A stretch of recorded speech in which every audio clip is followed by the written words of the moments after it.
नमस्कार, स्वागत है आपका बिहार समाचार में। बिहार वालों के लिए सरकार ने बड़ी घोषणाएं कर दी है। बिहार के गरीबों के लिए, किसानों के लिए बड़ी खबर है। साथ ही बिहार सरकार ने कई नए नियम बिहार में लागू कर दिए हैं।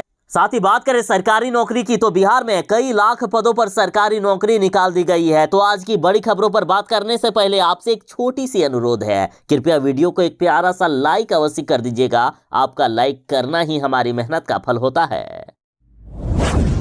नीतीश कैबिनेट ने बड़ा फैसला ले लिया है। बिहार में शराब बेचने वाले और ताड़ी बेचने वालों के लिए बड़ी खुशखबरी है। शराब ताड़ी छोड़ने वालों को सरकार 1-1 लाख रुपए देगी। देखिए, बिहार में शराबबंदी है और मुख्यमंत्री नीतीश कुमार जी ने अब माना है कि बिहार में वाकई रोजगार की कमी है और बिहार के निर्धन परिवार, अति निर्धन परिवार जो काफी गरीब हैं, तो उनके सामने कोई दूसरा रास्ता बचा नहीं है शराब उत्पादन करके बेचने के सिवाय, या फिर कई निर्धन परिवार ताड़ी का उत्पादन करके अपने परिवार को चलाते हैं। तो अब बिहार सरकार ने बड़ी घोषणा कर दी और कैबिनेट में भी ये नियम पास हो गया है। साथ ही इसके लिए 610 करोड़ रुपए सरकार ने जारी कर दिए हैं। अब सतत जीविकोपार्जन के तहत शराब और ताड़ी छोड़कर दूसरा काम करने वाले संपूर्ण बिहार के गरीब, चाहे वे ग्रामीण क्षेत्र में हो या फिर शहरी क्षेत्र में, वैसे परिवारों को नीतीश सरकार 1-1 लाख रुपए देगी ताकि वे कोई दूसरा रोजगार कर सके। सरकार ने 610 करोड़ रुपए जारी कर दिए हैं और इसके तहत शराब और ताड़ी के उत्पादन एवं बिक्री से जुड़े अत्यंत निर्धन परिवारों को 1 लाख रुपए प्रति परिवार निवेश के लिए दिया जाएगा। इस योजना का क्रियान्वयन जीविका के माध्यम से किया जाएगा। मुख्यमंत्री नीतीश कुमार जी बिहार वालों को आज फिर से बड़ी सौगात देने वाले हैं। मुख्यमंत्री जी आज 15,871 करोड़ 24 लाख की योजनाओं की देंगे सौगात। मुख्यमंत्री नीतीश कुमार जी बुधवार को ऊर्जा क्षेत्र की 15,871.24 करोड़ की योजनाओं की सौगात जनता को दे रहे हैं और इसमें 2,635.3 करोड़ की योजनाओं का लोकार्पण, 5,930.89 करोड़ की योजनाओं का शिलान्यास और 7,305.05 करोड़ की योजनाओं का शुभारंभ होगा। और इसके अलावा मुख्यमंत्री ग्रामीण बिजली उपभोक्ताओं के यहां स्मार्ट प्रीपेड मीटर लगाने के कार्य का भी शुभारंभ कर देंगे। ग्रामीण क्षेत्र में स्मार्ट प्रीपेड मीटर लगाने की कुल योजना का लागत 3,666.67 करोड़ रुपए है। इसके अलावा ब्रेडा की 1,579.37 करोड़ की लागत से बने grid connected ground mounted solar power plant योजना और सरकारी भवनों पर grid connected rooftop solar plant योजना का शुभारंभ करेंगे। और इसके साथ ही और भी कई योजनाएं इसमें शामिल है। बिहार वालों के लिए बड़ी खबर है। केंद्रीय विद्यालय में 13,000 पदों पर बहाली होने वाली है, जिसमें से डीएलएड अभ्यर्थियों को 6,000 पद पर बहाली का मौका मिलेगा। और इस 13,000 बहाली में से 5 दिसंबर से बहाली के लिए लिया जाएगा ऑनलाइन आवेदन। देखिए, केंद्रीय विद्यालय संगठन की ओर से कुल 13,404 पदों पर बहाली को लेकर गाइडलाइन जारी कर दी गई है और इसमें सीटेट पास या तो बीएड या डीएलएड अभ्यर्थी की 6,000 से भी ज्यादा पदों पर बहाली की जाएगी। 5 दिसंबर से ऑनलाइन अप्लाई शुरू हो रहा है और 26 दिसंबर 2022 तक लास्ट डेट रखी गई है। और इस वैकेंसी में प्राइमरी टीचर के 6,414 पद शामिल हैं। प्राइमरी टीचर म्यूजिक के 303 पद, असिस्टेंट कमिश्नर के 52 पद, प्रिंसिपल के 239, वाइस प्रिंसिपल के 203, पोस्ट ग्रेजुएट टीचर यानी पीजीटी के 1409, ट्रेंड ग्रेजुएट टीचर यानी टीजीटी के 3,176 पद शामिल हैं। लाइब्रेरियन के 335 और इस तरह से कई पदों पर वैकेंसी निकाली गई है। अप्लाई करने के लिए केंद्रीय विद्यालय की ऑफिशियल वेबसाइट पर जाएं। बिहार सरकार ने बड़ा आदेश जारी कर दिया है। अब आंगनबाड़ी सेविका बनने के लिए इंटर पास होना पड़ेगा, तभी आंगनबाड़ी सेविका बन पाएंगे। तो वहीं सहायिका के लिए 10वीं पास होना जरूरी है। देखिए, बिहार सरकार ने आंगनबाड़ी सेविका व सहायिका की नियुक्ति नियमावली में बड़ा परिवर्तन कर दिया है। मुख्यमंत्री नीतीश कुमार जी के जनता दरबार में लगातार आंगनबाड़ी सेविका व सहायिका की नियुक्ति को लेकर शिकायतें मिल रही थी कि जो लोग कुछ जानते ही नहीं है खुद, वे लोग बन गए हैं आंगनबाड़ी सेविका और सहायिका। जिन्हें अपने ही कुछ नहीं आता है, जो खुद कुछ पढ़े लिखे नहीं है, तो आखिर वे बच्चों को क्या पढ़ाएंगे। इसलिए मुख्यमंत्री नीतीश कुमार जी ने ये बड़ा आदेश जारी कर दिया। और अब आंगनबाड़ी सेविका और सहायिका की ऐसे ही बहाली नहीं होगी, बल्कि अब चयन के लिए मेधा सूची तैयार करने के लिए डीडीसी यानी उप विकास आयुक्त की अध्यक्षता में 4 सदस्यीय समिति गठित की जाएगी। कुछ जरूरी नियम भी हैं, जैसे सेविका या सहायिका की उम्र सीमा 18 से 35 साल होनी चाहिए, वहीं 65 साल से ज्यादा उम्र में उन्हें हटा दिया जाएगा।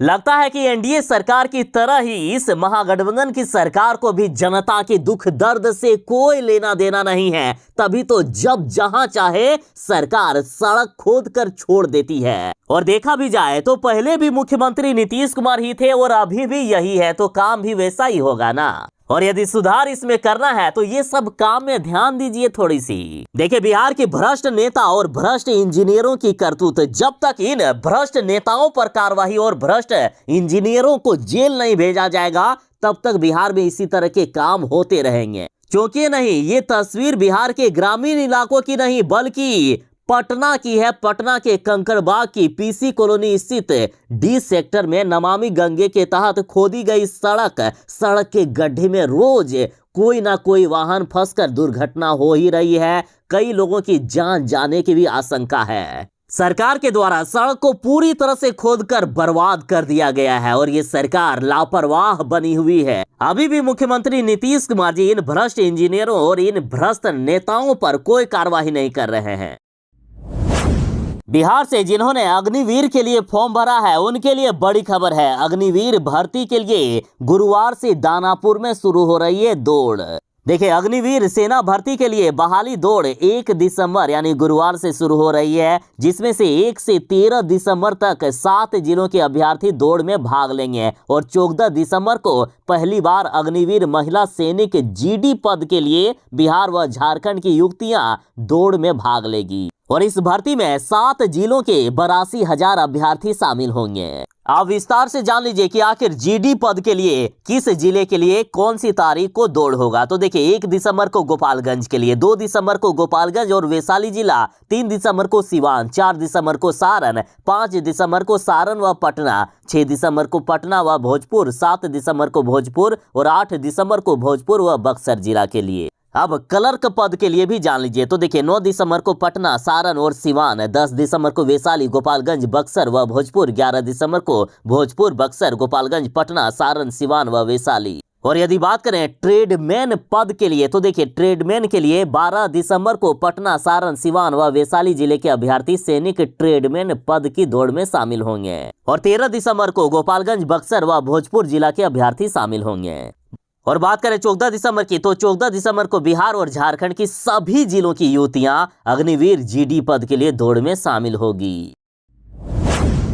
बिहार के अभिभावक जरा ध्यान दें। देखिए, 3 साल तक के ही बच्चों का अब नर्सरी में होगा नामांकन। यदि आपके बच्चे की उम्र ज्यादा हो जाएगी तो नर्सरी में उनका नामांकन नहीं हो पाएगा। देखिए, सीबीएसई की तरफ से बड़ी खबर आ रही है कि सीबीएसई की स्कूलों में सत्र 2024 में नर्सरी नामांकन प्रक्रिया को बदल दिया जाएगा। नर्सरी में 3 साल तक के ही बच्चों का नामांकन होगा। अभी ज्यादातर सीबीएसई स्कूलों में 3.5 साल से लेकर 4.5 साल तक की उम्र सीमा वाले बच्चों का नामांकन होता है, लेकिन 2024 से इसमें बदलाव हो जाएगा। बिहार में शराबबंदी कानून के नियम में फिर से बदलाव किया गया है। अब 7 नहीं बल्कि 3 महीने में ही होगी शराबबंदी कानून के तहत जब्त वाहनों की नीलामी। देखिए, बिहार में शराब की तस्करी करते हुए जो भी वाहन पकड़े जाते थे तो उन सब की नीलामी 7 महीनों में की जाती थी, लेकिन अब बिहार सरकार मात्र 3 महीनों में ही जब्त वाहनों की नीलामी करके उनको बेच देगी। नीतीश कुमार की पार्टी जदयू ने कहा है कि मोदी जी ने देश को बर्बाद कर दिया है। ये मोदी सरकार ने देश को बेचने का काम किया है। देश की संपत्तियों को लगातार बेचा जा रहा है। देश में रेल बेच दिए, बेल बेच दिए, सेल भी बेच दिया गया और अब बिहार के और देश के एयरपोर्ट को भी बेचा जा रहा है। और इधर बिहार से नीतीश कुमार की पार्टी जदयू ने कहा है कि एयरपोर्ट बनाए नीतीश सरकार और बेचे मोदी सरकार। देखिए, नीतीश कुमार की पार्टी जदयू से भाजपा नेता सुशील सुशील मोदी पर पलटवार करते हुए कहा गया है कि भाजपा नेता मनगढ़ंत और अटपटे जुमलेबाजी करने के लिए प्रसिद्ध है। उन्होंने कहा कि मोदी जी कह रहे हैं कि केंद्र सरकार राजगीर में एयरपोर्ट नहीं बना रही है, तो राज्य सरकार अपने खर्चे पर वहां एयरपोर्ट आखिर क्यों नहीं बना लेती है। तो राजगीर में एयरपोर्ट मुख्यमंत्री नीतीश कुमार जी बनाए और उसे अंबानी और अडानी को मोदी सरकार बेच दे। क्या यही मोदी सरकार चाहती है? जदयू ने कहा कि मोदी जी तो इतने बड़े जुमलेबाज हैं कि क्या कहें। मोदी जी ने खुद भाषण दिए थे कि हवाई चप्पल पहनने वाला एक दिन हवाई जहाज में उड़े, हम ये चाहते हैं। तो क्या हवाई जहाज की कीमत 100-200 गुना बढ़ा देने से क्या वो गरीब कभी हवाई जहाज का दर्शन भी कर पाएगा? देखिए, जदयू प्रवक्ताओं ने कहा कि एयरपोर्ट राज्य सरकार के सहयोग से तैयार होता है और उस पर टैक्स केंद्र सरकार लेती है। नागरिकों से दरभंगा से दिल्ली तक के लिए 25-25 हजार रुपए का किराया केंद्र सरकार ने लिया। उससे होने वाली आमदनी से मोदी सरकार विश्व भ्रमण कर रही है। बिहार वालों के लिए बड़ी खबर है। देखिए, पटना में जो रहते हैं विशेष रूप से ध्यान दीजिएगा, सड़क पर यदि कूड़ा फेंका तो माला पहनाकर किन्नरों के साथ निकलेगी उनकी बारात।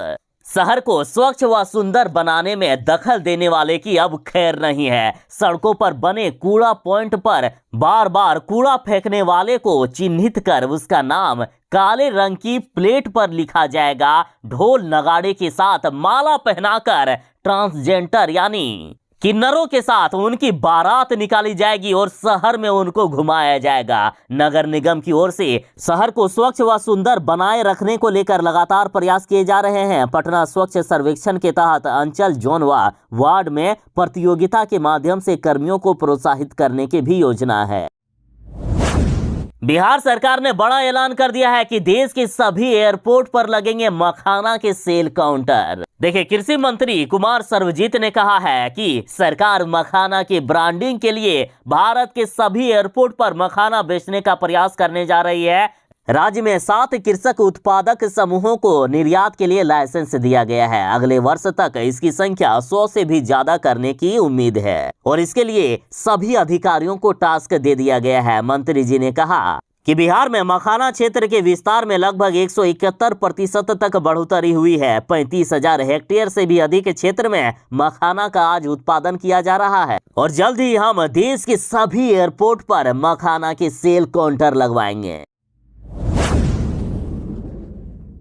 बिहार में बालू संकट बरकरार है। बालू लगातार नदियों से निकाला जा रहा है, जिससे नदियां भी अब समय से पहले सूख जाने लगी है और अब बिहार सरकार ने बड़ा ऐलान कर दिया कि 26 दिसंबर से बालू खनन होगा बंद। निर्माण से जुड़े सभी विभागों को अलर्ट कर दिया गया है और साथ ही सरकार ने आदेश जारी किया है कि अवैध बालू ढुलाई करने पर 400 गुना देना होगा जुर्माना। अब राज्य में नदियों से होने वाले बालू के अवैध खनन और उसकी ढुलाई वाले रास्तों की पहचान की जाएगी और साथ ही अवैध बालू ले जाने वाले वाहनों को भी जब्त किया जाएगा। अवैध बालू ढोने वाले वाहन से मौजूदा बालू की कीमत का 400 गुना जुर्माना वसूला जाएगा। मान लीजिए यदि किसी ट्रक में या किसी गाड़ी में 10,000 रुपए का बालू होता है तो उसे 40 लाख रुपए तक का जुर्माना भरना पड़ेगा और गाड़ी को भी जब्त कर लिया जाएगा। अब बिहार के शहरी इलाकों के बाद ग्रामीण इलाकों में भी लगेगा smart prepaid meter. Smart prepaid meter में पहले आपको रिचार्ज करना होगा, उसके बाद ही आप बिजली का उपयोग कर पाएंगे। और जिस तरह से मोबाइल में या डिश में रिचार्ज खत्म होने के बाद आपके कनेक्शन को बंद कर दिया जाता है, आप उपयोग नहीं कर पाते हैं, उसी तरह से रिचार्ज खत्म हो जाने के बाद आपके घर की बिजली भी कट जाएगी। दोबारा जैसे आप रिचार्ज कराएंगे उसके बाद ही आपके घर की बिजली चालू होगी। बिहार में शहरी इलाकों के बाद बिजली कंपनियों की नजर ग्रामीण इलाकों की ओर है और इसके लिए 3,667 करोड़ की लागत से इंस्टॉलेशन योजना की शुरुआत मुख्यमंत्री नीतीश कुमार जी आज बुधवार को कर रहे हैं। जिनका आधार कार्ड 10 साल पुराना हो गया है उनके लिए बड़ी खबर है, जल्द ये काम करवा लें वरना आपका आधार कार्ड काम नहीं करेगा। देखिए, 10 साल पुराने आधार कार्ड को अपडेट कराना जरूरी है और आधार अपडेट के लिए बिहार के हर जिले में विशेष अभियान चलाया जा रहा है ताकि लोगों को अपना आधार अपडेट कराने में सुविधा हो। किसी भी व्यक्ति को आधार बनाए हुए यदि 10 साल या उससे अधिक हो गए हैं तो अपने नज़दीकी आधार केंद्र पर जाकर उसे अपडेट करा लें। आधार अपडेट की प्रक्रिया बहुत ही आसान है। बस आपको एक कोई पहचान पत्र और एक कोई पते का प्रमाण पत्र यानी एड्रेस का प्रमाण पत्र लेकर जाएं, आपका आधार अपडेट हो जाएगा। और शुल्क की बात करें तो 50 रुपये शुल्क निर्धारित की गई है। और हाँ, जरूरी सूचना कि जिनका आधार कार्ड मान लीजिए 10 साल पुराना हो गया है और बीच में यदि उन्होंने अपडेट करवाई है अपने आधार कार्ड को तो उन्हें अपडेट कराने की कोई आवश्यकता नहीं है। बिहार के अरवल जिले से एक दरिंदगी सामने आ रही है। देखिए, महिला को जिंदा जलाया और बेटी भी गंभीर रूप से घायल है। देखिए, बिहार के अरवल जिले के मेहंदिया से खबर है कि जिले के परासी चकिया गांव में सोमवार की रात जबरदस्ती का विरोध करने पर बदमाशों ने घर में आग लगाकर महिला को जिंदा जला दिया। इलाज के क्रम में उसकी मौत हो गई और इसकी 5 साल की पुत्री पीएमसीएच में मौत से जूझ रही है। मृतका की गोतनी के बयान पर 3 लोगों के खिलाफ केस दर्ज किया गया है। पुलिस ने एक नामजद को गिरफ्तार भी किया है। परिजनों का आरोप है कि आरोपितों ने बाहर से दरवाजा की कुंडी लगाकर पेट्रोल छिड़ककर घर में आग लगा दी। इससे घर में सोई सुमन देवी, जिनकी उम्र 29 साल थी, वह उसकी बेटी शारदा बुरी तरह से झुलस गई।